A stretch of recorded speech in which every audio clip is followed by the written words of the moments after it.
غوره ملګری. کتاب د پوهې سرچینه او د افکارو د بدلون وسیله ده.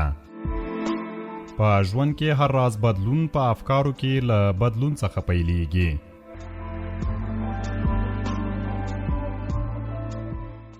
سلامونه درنو اوریدونکو، په دې هیله چې روغ جوړ خوشاله به یاست، په دې هیله چې د ژوند چارې مو په خیر تیریږي. د غوره ملګري خپرونه شروع سوه. په دې خپرونه کې به تاسو ته د شنه غمیواله جلکۍ د ناول 4مه برخه وړاندې کړم، په دې هیله چې تر پایه را سره واورئ. لمر ورو ورو د غره له څوکې پناه کېده. د اسمان لمنه تکه سره وه. د غرڅنۍ دوی قافله تر بازارګي را رسېدلې وه. د غرڅنۍ پلار اوش د بازار د یوه کور د دروازې مخې ته چوک کړ. اوش بړبړ کوه او په غږ د کور خاوندان له ماشومانو سره دروازې ته راووتل. د ځوانې میرمنې په غیږ کې ډنګرکی ماشوم و. په اوش کې میرمن د اوش ترڅنګ ولاړ سړی او غرڅنۍ دوی چې ولیدل چیغه یې کړه. دا د چیغې والا میرمنه ګلاندامه وه، د غرڅنۍ دوی مشره خور. د دې له چیغې سره یې ماشومانو هم وژړل. مور یې د اوش د پاسه په کټ کې زګیروی کاوه. د لاس په اشاره یې ورته ویل چې مه ژاړه.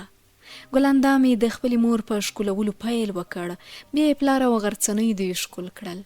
د مور په ناروغۍ له کوره راوتلې ګلاندامه او خاوند یې وپوهېدل. د ګلاندامې خاوند وویل لټینه ده پکار، اوش ولاړ کړئ چې سمدستي کلینیک ته یوسو. ګلاندامې غرڅنۍ او نورې خویندې دننه کور ته بوتلې او په خپله بیرته راووته. دوی ټول د کلینیک خوا ته روان سول. کلینیک د بازارګي په سر کې و. ژر ورسېدل. د غرڅنۍ مور یې له کټ سره له اوش نه راکوزه کړه او په کټ کې دننه کلینیک ته یوړه. کلینیک ساده و، ډیرې کوټې نه لرلې. یوه روغتیا پاله، یو روغتیا پال او 2 نرسې پکې وې. د معایناتو وسیلې هم کمې وې. د غرڅنۍ مور یې عاجلې کوټې ته یوړه.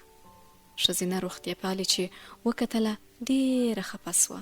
ګلاندامې او د ګلاندامې پلار ته یې وویل باید چې ناروغه مو ډیره مخکې مرکز او یا بل شا او مجهز روغتون ته وړی وای. د ګلاندامې د پلار په سترګو کې اوښکې او په ستوني کې سلګۍ وې. ایله یې سر وښوراوه. نورې خبرې یې نسوی کولی. ګلاندامې په ژړا روغتیا پالې ته زارۍ کولې چې له موره سره یې ډیره خواري وکړي. د سپوږمۍ رڼا د ګلاندامې دوی د کور له کړکۍ راتېرېده او د مور په مخ یې لګېده. ګلاندامې او پلار یې په کلینیک کې په ژړا ځانونه ستړي کړي وه. غرڅنۍ په مور نارې وهلې چې ولې غږ نه راته کوې. مشرې خور ګلاندامې په ژړغوني غږ تسلي ورکوله. ورته ویلې چې ډاکټر یې دارو ورکړي دي، ویده ده. اوس یې آرام ته پرېږده چې کله راویښه سي بیا به غږ درته وکړي. د خبرې له تمامولو سره د ګلاندامې زړه را ډک سو. زړه یې ویل چې له درده چیغې وکړي، خو په زړه یې زور راوړ.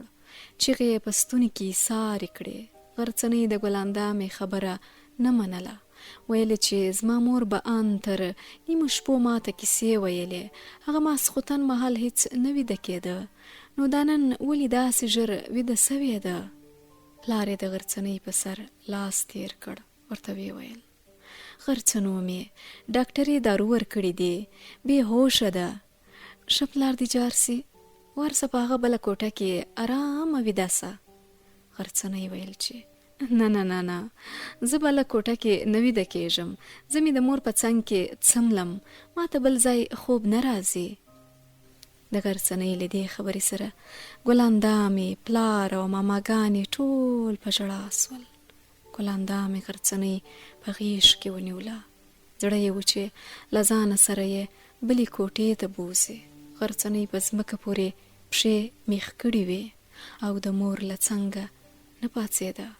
پلار یې ژړغوني ګلاندامې ته ویل ګلاندامې لورې په هر څه یې وپوهوه. ګلاندامې خبرې نه سوی کولی.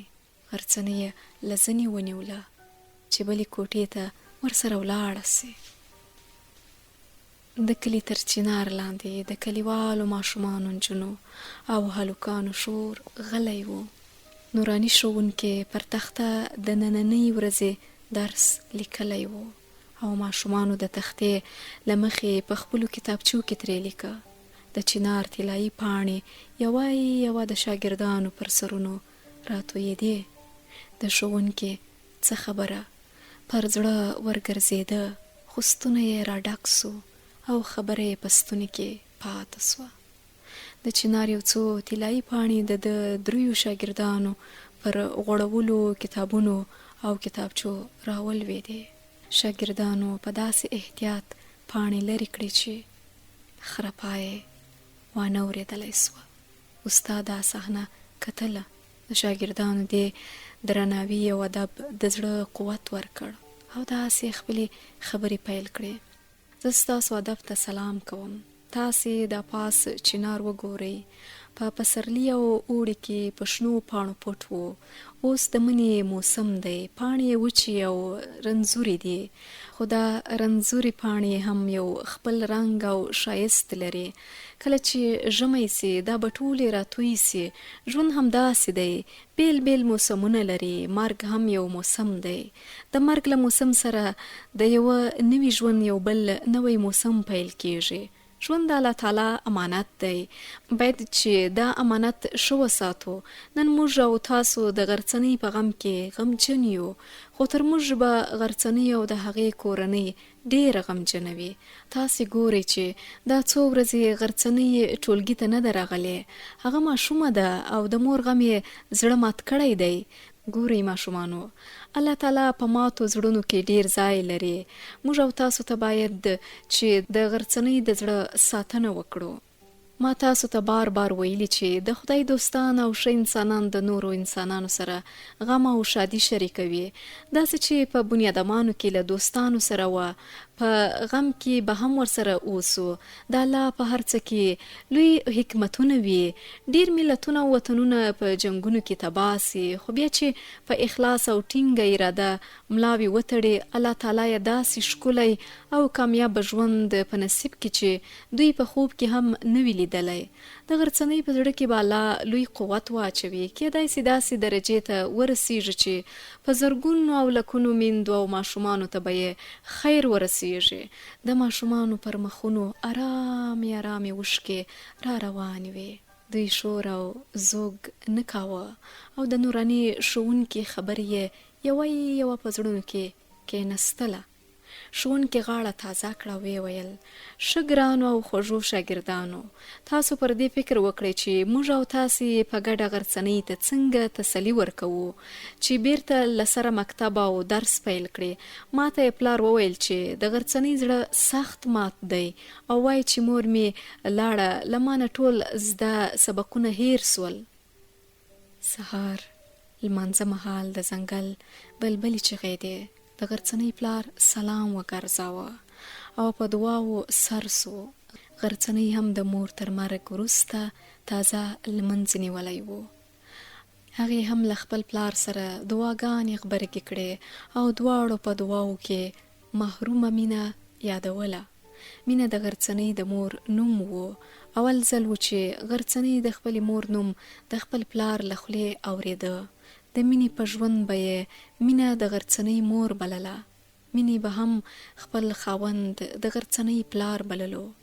یو ورځ یې په ناپامۍ کې غمی بللی و. غرڅنۍ له نازه ورته غوسه سوې وه. ورته ویلې وه چې زما پلار په نامه مه بوله. دا ټولې خاطرې د غرڅنۍ په زړه کې راګرځېدې. لاسونه یې د خپلې مور لپاره دعا تلپوه چې د لمانځه پر مسلې راوغورځېده. پلار یو دم د لمانځه له مسلې پورته سو. پر دیګونو او کاسو یې پښه ولګېده. اوبه او شیدې توی سوې. د غرڅنۍ پلار په جام کې له منګي نه اوبه راوړې. د غرڅنۍ پر مخ یې وشیندلې. غرڅنۍ وبوږنېدل، سترګې یې وغړولې. پلار یې ټینګه په غېږ کې ونیوله. پلار یې ژړغونی و. په سلګو یې ورته وویل: ولې تا له ما سره واده نه وکړې چې زه به مې په مور پسې دعاګانې کوم، پسې ژړم به نه، بیا به مې مور ته له اوښکو نه لویې لویې ویالې جوړېږي. د جنت خواته به په هغو ویلو نسی ورپورته کېدای. د نور خلکو میندې به په جنت کې وي او زما مور به زما له اوښکو نه جوړو سوو ویالو له جنت ته منع کړې وي. ولې تا ماته نه وویلې چې زه به مې د مور په باره کې چورتونه او خیالونه نه وهم؟ ګوره غرڅنۍ، ته اوس هم د خپلې مور لپاره د دعا لاسونه لپوه، خو د دعاو پر ځای دې د غم او درد چورتونه وهل. غرڅنۍ له ژړا نه خبرې نه سوای کولی. د سر په ښورولو یې خپله پړه ومنله او پلار ته یې ټینګه غېږه ورکړه. د پلار ستونه یې راډک سو، خبرې یې نه سوای کولی، خو خپله لور یې پر یوه او بل مخ ښکلوله. غرڅنۍ هم خپل پلار پر سترګو ښکلاوه. د سر په ښورولو او د لاس په ورکولو یې یو ځل بیا واده ورسره پخه کړه چې بیا به د غم چورتونه نه وهي. غرڅنۍ یوې ناشنا سیمې ته راغلې ده. شین رود بهیږي او د رود پر غاړه رنګارنګ ګلونه او تکې شنې ونې ولاړې دي. د ونو له څانګو رقم رقم مرغان اخوا دیخوا الوزي. داسې اوازونه کوي چې غرڅنۍ بل وخت نه وه اورېدلې. د شنه رود اخوا ته د غره یوه ډېره دنګه څوکه ولاړه ده.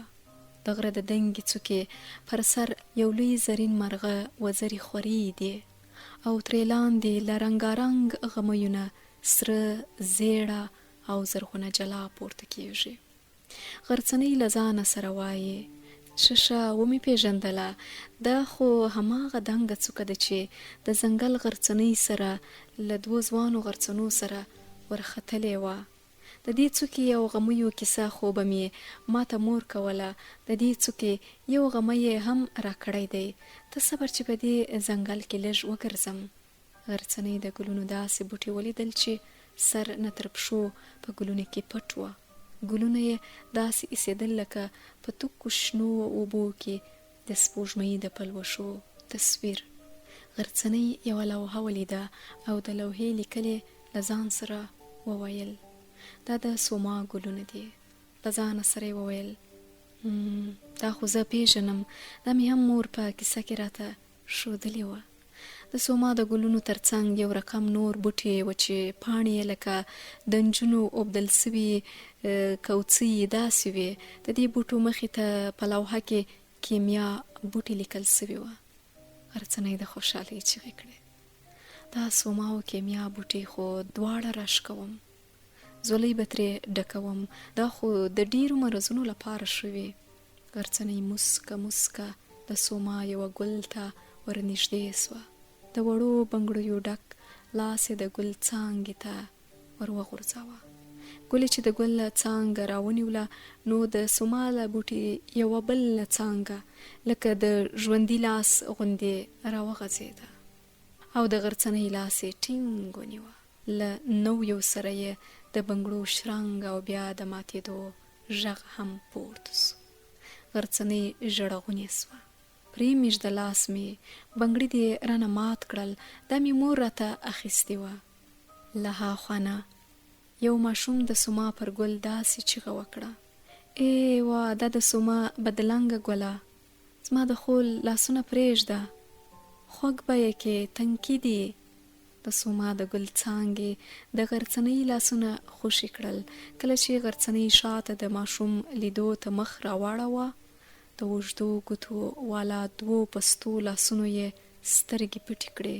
ماشوم په خندا غرڅنۍ ته وویل زما غلڅنۍ خولې اوس لاته ووایه ستا سترګې به چا پټې کړې وي؟ دا لاسونه زه پیژنم، له لستوڼو یې د لونګو بوی راځي. ته صبر چې زه یې په ګوتو غاښونو ولګوم. د لاسونو والا به په خپله چیغې کړي چې زه د غرڅنۍ. په دې وخت کې غرڅنۍ د لاسونو پر ګوتو غاښونه ولګول. د غرڅنۍ مور له خندا سره چیغې کړې بس بس غرڅنو لیونو، توبه مې ده توبه، دا دی دواړه غوږونه مې نیولي دي. له دې سره ماشوم وخندل. غرڅنۍ او مور یو له بله ټینګې په غېږ کې سره ونیولې. غرڅنۍ خپله مور په سترګو ښکلوله. زما خوږې مورې، ته خو راته مړه سوې وې، شکر چې دلته مې ژوندې ولیدې. مورې د غرڅنۍ د سترګو اوښکې په خپل ټیکري پاکې کړې. غرڅنۍ خپله مور پر یوه او بل مخ او پر دواړو سترګو ښکلوله. غرڅنۍ د مور جامو ته حیرانه وه. دا څومره ښکلې جامې دي، داسې رخت خو ما بل وخت نه و لیدلی. دا خو د داسې رخت جامې دي لکه زموږ په قرآن شریف کې د طاووس بڼکه. غرڅنۍ ماشوم ته مخ ور واړاوه. دا څومره ښکلی ماشوم دی. په غېږ کې یې واخیست او له خپلې مور نه یې پوښتنه وکړه چې دا څوک دی. ماشوم ورته وویل، وایي ته ما نه پېژنې؟ ته زما څنګه خول یې؟ زه ستا ولول یم. زه مې له مول سره له تاسو نه دلته لاغلی یم. ماشوم په خندا سو ویل، ته سبل، ته زما د مول په ګوتو غاښونه ولګوه، زه به ستا په غومبلې غاښونه ولګوم چې شه دې له وژاړې. ماشوم د غرڅنۍ پر غومبورې غاښونه ولګول. غرڅنۍ چیغې کړې، پلاره زه چیرته یم؟ زه خو مې له مور او وړوکي ورور سره وم. هغوی څه سول؟ موږ ټول په یوې ډېرې ښکلې سیمې کې وو. دا دی دلته خو زموږ خپل څپر دی. هغه د شپه ده او د سپوږمۍ وړانګې هم د څپر له درزه راننوتې دي. پلار د غرڅنۍ په سترګو او مخ لاسونه راتېر کړل. بس غرڅنو مې نه ژاړې. دا چې مور دې خوشحاله په خوب لیدلې، دا معنا چې مور دې په جنت کې ده. وړوکی ورور دې هماغه دی چې له مور سره دی دی. په دې وخت کې د پلار په ستوني کې خبره غوټه سوه. غرڅنۍ خپل پلار ښکل کړ. ښه پلاره، زه هم نه ژاړم، ته به هم نه ژاړې. ورور او مور مې ډېر خوشحاله وه. مور مې داسې ښایسته جامې اغوستې وې لکه زموږ په قرآن شریف کې د طاووس بڼکه. پلار یې خپلې اوښکې پاکې کړې. ښه پلار دې جار سي، خدای دې خوبونه رښتیا کړه. ته به بیا په سبقونو پیل کوې، که نه بیا به دې مور هم درنه مروره وي او زه هم. سبا به که خدای کول له یوې خوشحالۍ سره مخ کېږې. ښه غرڅنومې؟ غرڅنۍ په حیرانۍ وپوښتل، له کومې خوشحالۍ سره؟ پلار یې وویل، ته سترګې پټې کړه او چورت پکې ووهه. غرڅنۍ سترګې پټې کړې. پلار یې په شا ورو ورو ټپوله او لکه د زانګو ماشومه للو للو یې ورته ویل. شیبه وروسته غرڅنۍ لکه ارامو او رڼو اوبو اخیستي د ګل پاڼه خوب وړې وه. ډېره مننه درنو اوریدونکو چې تر دې دمه راسره واست. په دې هیله چې د ناول دا برخه هم ستاسو د خوښې وړ ګرځېدلې وي. تر بیا بلې برخې پورې په لوی او مهربانه رب مو سپارم.